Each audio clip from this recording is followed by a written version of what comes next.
I want you guys to please welcome LMQ back into the LCS. No, if you're an old school player or watcher, I guess, fan, you'll recognize that, yeah, this is basically an LPL team injected into LCS. And traditionally or originally, LMQ was the team that actually created the import rule, anyways. So, and the restriction of having imports within the LCS. This is the reason why. And so it was like some rich Chinese owner was just like, you know what? Why don't I just go to the league that's way easier, bring a whole bunch of Chinese people, and then have them dominate the league? And that's exactly what they did. And what's also funny is that Peter Zhang, who was previously TSM's academy coach, I'm not sure if he still is. I think he's like head of player development or something, but he was actually the coach for LMQ. So it's all come full circle, and it's gig brain from TSM to actually hold on to Peter Zhang. Who would have thought that his stock would have skyrocketed like this? So this is pretty fitting also too, given TSM are invested by FPX or FTX, which is similar to stocks, I guess, just cryptocurrency. Anyways, this offseason was actually really weird for TSM because the LPL offseason is very weird, right? They start incredibly late for some reason, and there are still like unconfirmed rosters and whatnot over in the LPL.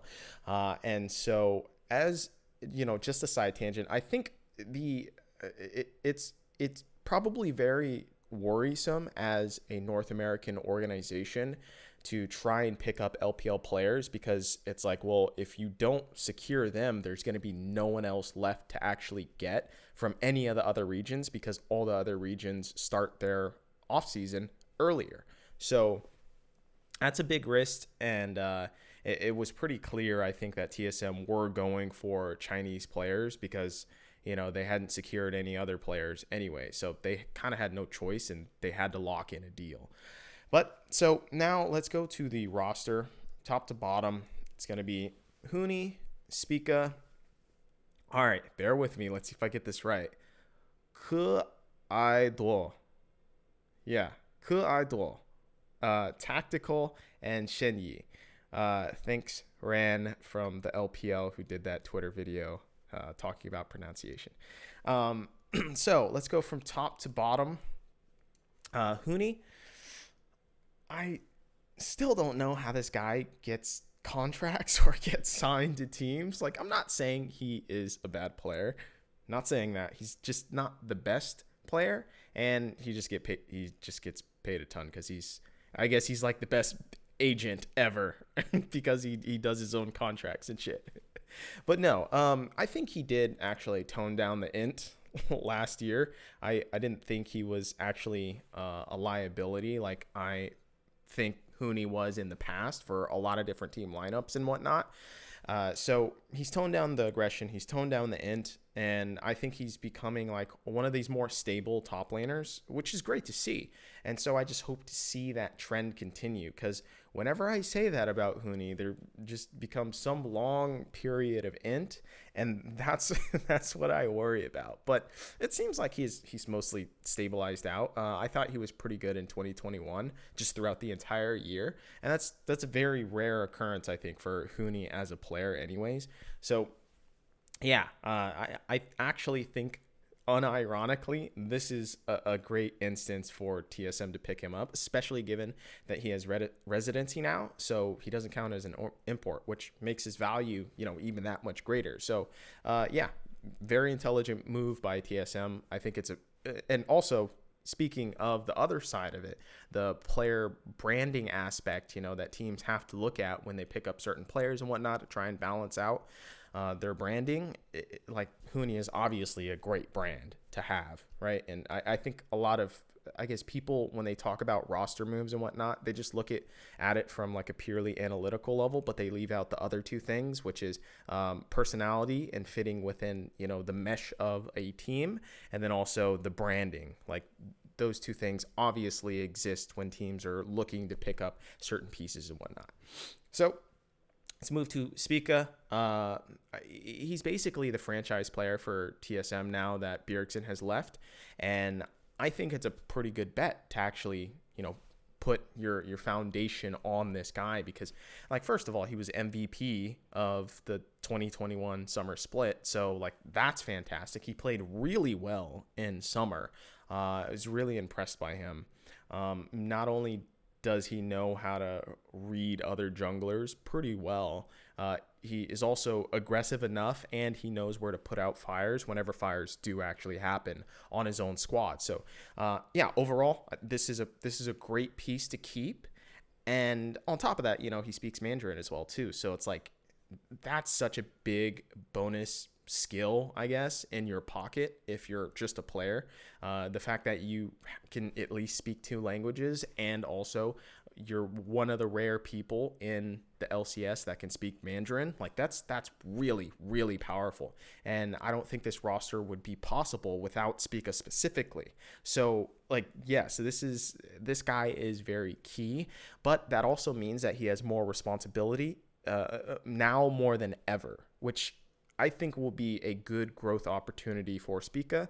And I like how he's kind of going all in with TSM anyways, because, this doesn't happen without him and without his approval as well too, right? He had to have some large say about this roster, given that, they had to ask him like, hey, how confident are you in translating Mandarin between English and helping out a player if we get someone from the LPL. He was obviously there for that conversation. So, I mean, big ups to him. Like, he's really stepping up and he's really helping out his org. And I assume, too, that helped him in negotiations with contracts and whatnot as well. So, like, he's smarter than he puts off, on camera, I would assume. And then on top of that, let's talk about his experience, because my big problem with junglers is the fact that once the year is over, Riot, the position that they love to fuck with the most is the jungle. And what did they do this year? They fucked with jungle the most, right? With the whole dragon changes and the whole, dragon terrain changes and shit. And so jungle is fundamentally changed once again, but it's no news to any jungler. And Spika has gone through several different meta changes because he's just been in the LCS for quite some time now, that I am not afraid that he, just suddenly won't be able to adapt to a completely new meta, and that changes his role fundamentally. I think he has the experience behind him in order to do so. So if you're like a TSM fan, you probably shouldn't worry about Spika. I think he should be good going into 2022. So let's go to the mid laner, which, I mean, I really don't know that much. Ke Ai Duo. I guess, from the TSM released video that he plays a very fast style like that. So he's probably, pretty aggressive and whatnot. You could expect him to, be like a rookie, from the LPL, the famous IG guy.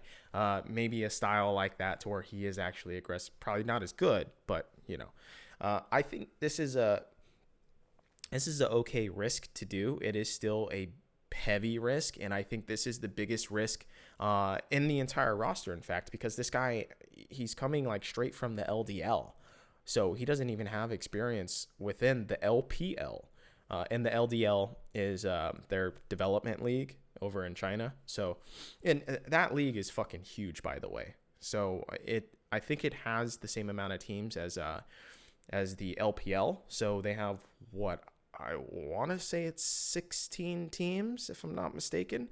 So, yeah, he has a robust amount of experience, at least at the amateur level. So I guess if you're going to bet on a fresh amateur, the LPL is probably a good bet, or the LDL, in fact. So, yeah, we'll just see how this pans out. I don't have any info on the guy. I've never even seen him play. I've never watched any of his VODs or anything. So we'll see how this works out. But I want to tell you guys how it may connect with, the next piece.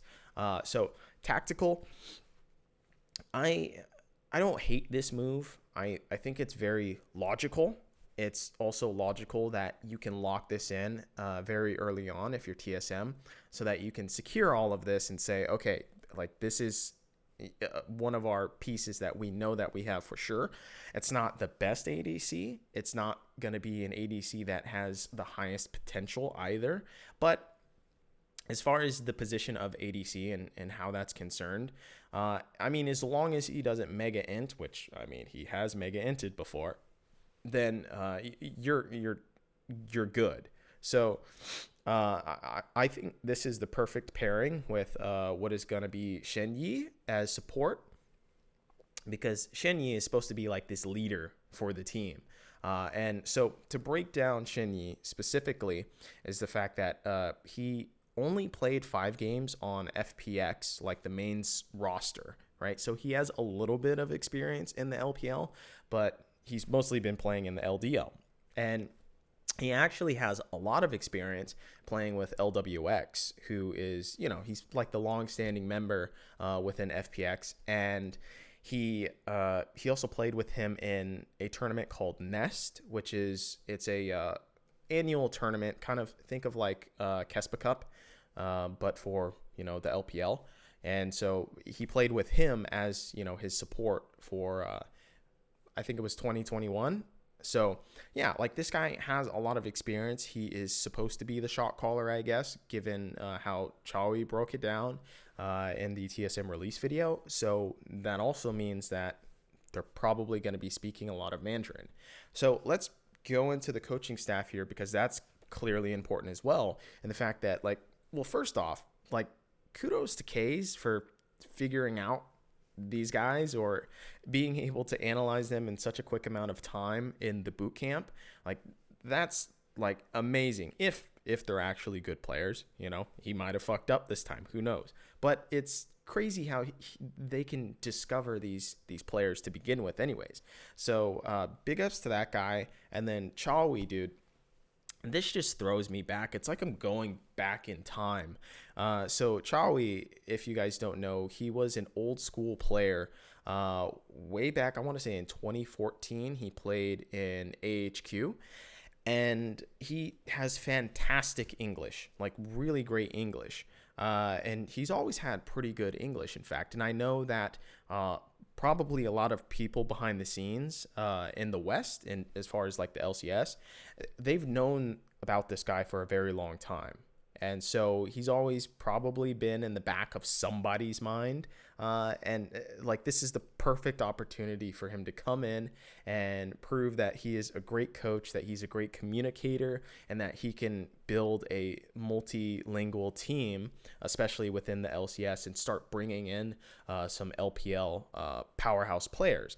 And if this move actually works out, TSM have, I think, on their hands something that is incredibly valuable. This is like, I think, one of the most well thought out moves that I can actually think of. So like, big ups to, you know, Parth, to Reggie, to Kays, like to Peter Zhang too. I'm sure he facilitated a lot of this as well too, given that he could speak Mandarin. So yeah, this move just makes a lot of sense on paper. So I'm very excited to actually see Chawi, you know, over in the Western regions, because he's a familiar name. So now to break down the entire roster just in its completeness, I think it's clearly that this team is going to be speaking in Mandarin, like, as their main language, which is gonna be a little weird, because I think this would be the first team, well, I mean, besides LMQ, but like, LMQ fucked everything up in history. But this is going to be, I think, the first team in the LCS which their main language isn't going to be English, right? As like their communication aspect for in-game stuff. So that's going to be really interesting. And I wonder how that's going to work. Also too, I've wondered that if just the LPL, or rather Chinese players, just have a better way of communicating things. Because if you guys don't know anything about the Chinese language, and like, you see it's basically kanji, right, of like what the old school Japanese language was, and the fact that each particular symbol means like an entire like idea or phrase. Well, what's interesting about Chinese is that it has the like one of the fewest syllables out of any like modern language. So in like an entire sentence on average. And what's interesting about that is that the fewer syllables that you have to enunciate, the more quickly that you can communicate. So that's why famously the Spanish language has a lot of syllables, so therefore Spanish speakers speak incredibly fast because they have to in order to keep up with the language pace of like giving out ideas, right? So it takes longer to explain an idea in Spanish than it does in Chinese because you use less syllables and it's more like of a packed language. So I've always wondered exactly if the information density when it comes to like LPL teams is very, very dense. So that'll be like interesting to hear about. I'd actually like to converse with maybe the coaching staff or something like that about that, or even with Spika, because I think that's interesting. But yeah, so there we have it. TSM 2022. I think this is a huge risk. I really do. So I mean, this isn't like the brilliant master plan of just that TSM or incredibly brilliant. There's no risk. Like there is a huge amount of risk, but also too, there's a huge amount of reward, kind of like crypto. So yeah, big ups to them. And regardless, I do respect that they went all out on this, and it's actually a really intelligent and well thought out situation and game plan that they have.